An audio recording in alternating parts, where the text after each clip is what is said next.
Tatizo la mpira ni hatari katika lango la Simba. Mwamuzi asema no foul, no penalty. Benchi limehamaki la Singida Black Stars. Ulipigwa mpira ikawa ni pasi kitonge, ukamgonga Mosi Nduhumwe, na wakati anaingia Khalid Aucho, walinzi wa Simba walikwenda kutetea mpira na Yusuf Kagoma akafanikiwa sambamba na mlingo wake Mamadou Kasali, vikamshawishi mwamuzi Katanga Hussein kusema ni fair challenge. Mwamuzi akiamini kwamba Yusuf Kagoma alikwenda kucheza mpira. Shomari Kapombe inapiga pasi moja ndefu, sasa ni hatari katika lango la Simba.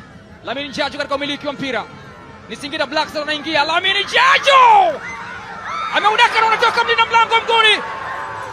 Mwamuzi anasema hakuna foul alocheza Mamadou Kasali. Wameamaki kwa mara nyingine tena Singida Black Stars.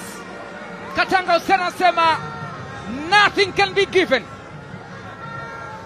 Mpira mrefu ambao ulichezwa, Lamine Jajo akaupokea, akafaint, akapiga kwa mguu wake wa kushoto. Mamadou Kasali hakuucheza mpira